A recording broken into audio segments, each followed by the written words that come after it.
This $200 depuffing wand is going viral on TikTok. But here's the thing. A $3 frozen spoon from your kitchen does almost the same thing. Let me show you exactly what science says actually works. So let's start with the basics. What exactly is cryotherapy in skincare? Simply put, it's the application of cold temperatures to the skin for therapeutic benefits. Now, this isn't some new age concept. People have been using cold therapy for centuries. Remember your mom telling you to put ice on a bruise? Same principle, fancier packaging.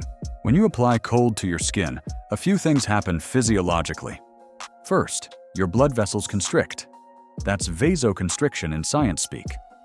This immediate narrowing of blood vessels reduces blood flow to the area, which can significantly reduce swelling and inflammation.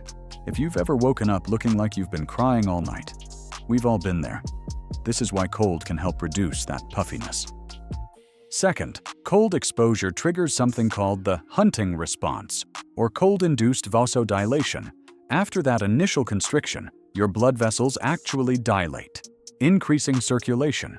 This improved blood flow brings nutrients to your skin cells and helps flush away toxins and waste products. Third, cold therapy temporarily tightens the skin. Think about jumping into freezing water. Everything tightens up, right? And I do mean everything. The same happens with your facial skin, giving you that temporary firm, lifted appearance that makes these tools so popular for pre-event prep. Now, what's actually going on inside these sleek metal wands? There are basically two types on the market. Refrigerated ice wands. These are basically fancy ice packs. You store them in your freezer or refrigerator, and the metal conducts the cold to your skin. The simplicity is their strong point. They're relatively affordable and straightforward. Some are filled with gel or other materials that retain cold, while others are solid metal that gets chilled. Thermoelectric wands. These are the high-tech siblings in the family. They use something called the Peltier effect, which is a physics phenomenon where an electric current passing through certain materials creates a temperature difference. In plain English, electricity makes one side cold without needing a freezer. These typically have temperature settings and can maintain a consistent cold without warming up during use. Let me break down how the thermoelectric ones work, because it's actually pretty cool science. Pun fully intended. Inside is a semiconductor device called a Peltier cooler, or thermoelectric cooler, TEC. When you send electrical current through this device, it pumps heat from one side to the other, making one side cold and one side hot. The cold side contacts your skin, while the heat is dissipated through a heat sink or fan on the other end of the device. This is why high-end wands can maintain the perfect 45 to 50 degrees Fahrenheit, 7 to 10 degrees Celsius, temperature ideal for facial cryotherapy. Cold enough to get results, but not so cold as to damage your skin. Ice itself is 32 degrees Fahrenheit, 0 degrees Celsius, which can actually be too cold for sensitive skin when applied directly. This is where it gets interesting. There is legitimate science backing up some of the claims these devices make, but also a fair amount of marketing fluff. Let's start with the solid evidence.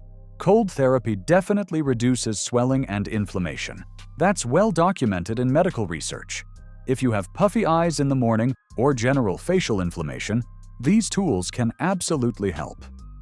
The vasoconstriction and subsequent vasodilation also temporarily improve circulation, giving you that coveted glow.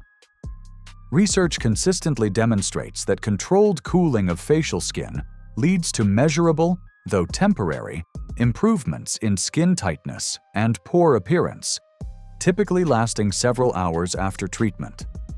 However, these benefits are short-lived by design. Once your skin warms back up, things return to normal.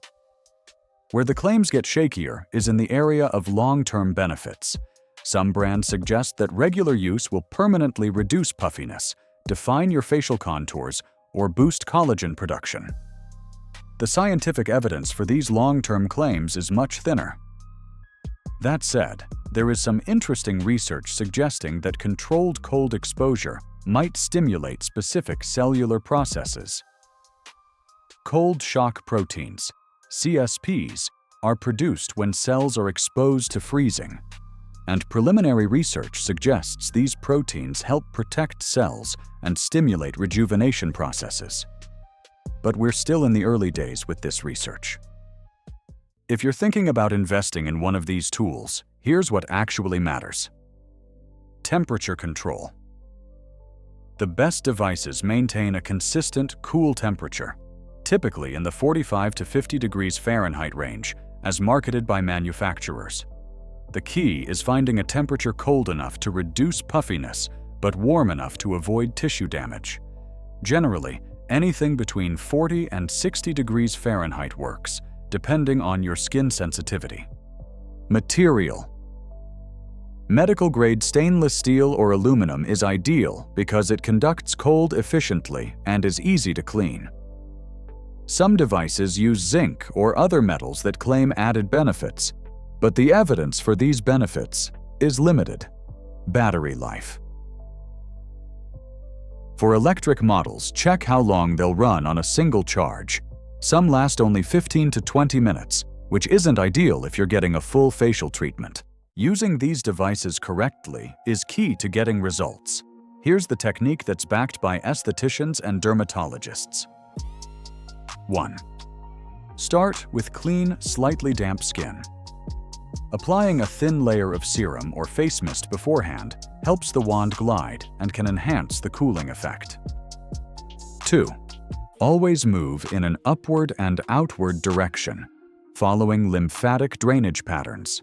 This helps move fluid away from areas of swelling and toward your lymph nodes, which process and filter that fluid. 3. Don't press too hard. Gentle pressure is all you need. The cold is doing the work, not the pressure. 4. Focus on areas prone to puffiness, under the eyes, jawline, cheekbones, and the center of the forehead. 5. Keep the wand moving.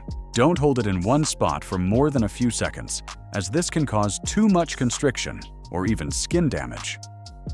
One important note: if you're using direct ice, not a device, limit contact to a maximum of 2 minutes. Direct ice can cause ice burn and frostbite if left on too long, especially on sensitive areas like the under eye. Also, if you have conditions like diabetes or Raynaud's syndrome, which affect how your body senses temperature, talk to a dermatologist before using cold therapy regularly. Your body's temperature feedback system is crucial for staying safe with these tools. A typical session should last 5 to 10 minutes. More isn't necessarily better with cold therapy. So after all this science talk, what's my verdict? I think these tools fall into the nice-to-have but not essential category for most people. They definitely work for temporary depuffing and giving your skin that more toned, polished appearance when you want it. If you regularly wake up with facial puffiness or have inflammatory skin conditions, you might find daily use beneficial. However, suppose you expect this to replace a solid skincare routine with cleansing, moisturizing, and sun protection. In that case, you're going to be disappointed. These tools complement a good routine, but they're not a shortcut to proper skincare fundamentals. And if you're on a budget, a clean spoon from your freezer or a chilled jade roller can give you many of the same benefits without the hefty price tag. The fancy technology mainly adds convenience and consistency, not magical new benefits. That's the cold truth about depuffing wands and cryothermal devices. I hope this helps you make an informed decision about whether to add one to your beauty arsenal. If you've tried these tools, drop a comment below with your experience, and if you have suggestions for other everyday things you'd like to know about, please leave them in the comments below. Stay curious.